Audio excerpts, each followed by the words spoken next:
one sibling, a brother, who's 4.5 years younger than I am. He can read 700 pages in a weekend, giving him an affinity for big words. But he doesn't know what 10 minus 4 is, or how many days are in a month. When he was really small, I clearly remember that we couldn't get him to sit at a table. So learning was a challenge. And my parents brought in all kinds of therapists to teach us how to be the kind of family that he needed. Our whole world revolved around my brother. He defied and opposed everything. And when I was 10 and he was 6, getting to where we are today seemed unimaginable.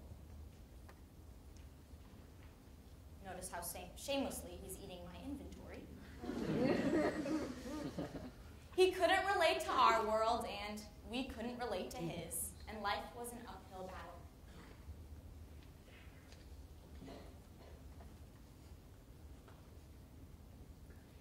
And then, Hurricane Katrina hit the Gulf Coast, and our attention shifted for a time.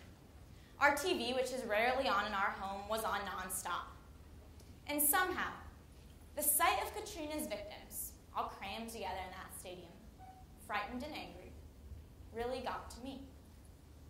Hundreds of thousands of Americans living in the Gulf suddenly had no possessions and nowhere to go. And that mattered to me. So I made the decision that with Halloween just around the corner, I was going to take advantage of that captive audience and trick-or-treat for coins instead of candy on Halloween, and then give that money that I raised to hurricane relief organizations.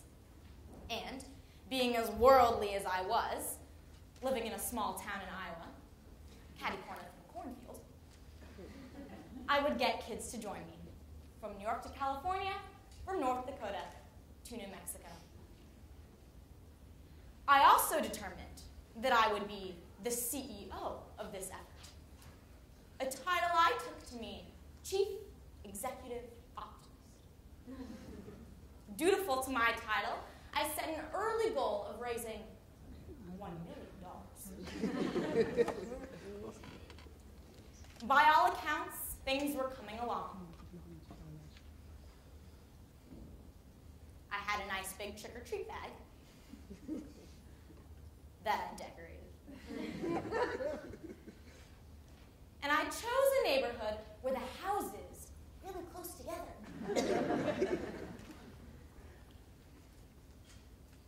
Then, my 6-year-old brother got wind of what I was up to. He came up to me, clearly very upset, and said, "I'm opposed to what you're doing. I'd rather trick-or-treat for pirate relief." Yes, those were his exact words. And that was very unexpected. We didn't know what to do about that. So we decided to offer him a title, too. He became our official CON, Chief Operating Nemesis. We even put him on our website in his favorite Darth Vader costume, and he was thrilled. Then something happened that changed my life forever. The Today Show was visiting our little website. They saw his photo, and then they invited us onto their program. CEO versus CON. One day later, I was fielding reports from kids all across the nation, tracking their donations on a map with pushpins. 1 week later, a local grocery chain offered to print 8.5 million trick-or-treat bags to be given out with my message on them in 226 stores in 13 states. UNICEF held a press conference, and they also invited me to do spots on both CNN and NPR. A few weeks on the job, and everything was going according to my master plan. Now, when it came time to draw our efforts to a close, I knew we'd raised a lot, but it wasn't $1 million. It wasn't even $500,000. No, it was in fact $10 million. Kids across the nation ranked in their giving power with the top 5 U.S. corporations. That's right, right up there with Walmart, Exxon, and Amoco. I later learned that the ingenuity and extraordinary capability of youth is not an anomaly. In 2005, psychologist Alison Gopnik wrote in the New York Times, "Everything developmental psychologists have learned in the past 30 years points in one direction, that children are far, far smarter than we would have ever have thought. Their brains are more connected, more flexible, and more active than they will ever be again." Our brilliance is part of our physiology, and it's ubiquitous. From our technology, to our music, to our art, to our ideas, to our sense of style, to our ability to rally, we are, by all measures, abundantly powerful. Having realized this, I knew that somebody had to harness that kid power for the other disasters the world faces. So that's why I started RandomKid, a unique nonprofit organization that leverages the power of kids worldwide to drive an economy of positive change. RandomKid has now unified the efforts of 12 million kids from 20 countries, bringing aid on 4 continents. And we have been able to demonstrate over and over again that when you invest in a child's ideas to better the world, they're going to turn that investment into a 300 to 1,000% return for their cause. No one else can consistently get returns like that anywhere. And despite all of that success, the most common question I get asked is why I decided to call it RandomKid. I tell them, quite simply, it's because I'm a random kid.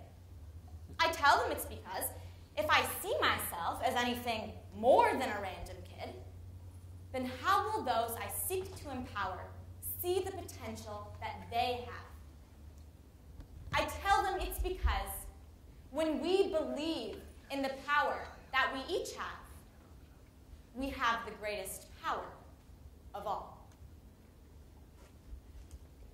What I don't tell them is this, that RandomKid's success did not happen because of my grand business plan, my ambitious goal, or even my lofty title. RandomKid's success happened because to one boy who's read the entire Twilight series and still draws our family as stick figures with Dumbo ears, pirates matter. And he made them matter to me, too. And because of that boy, that uber random kid, I stand here today, and the world is a better place. The message worth spreading is this. On our planned path to our greatest goals in life, and even the smallest ones, make room for the unexpected. Be free enough and brave enough to take a step sideways. Because miracles, by definition, can only appear in unexpected places. My brother is the source of the unexpected in my life and the source of mine every day.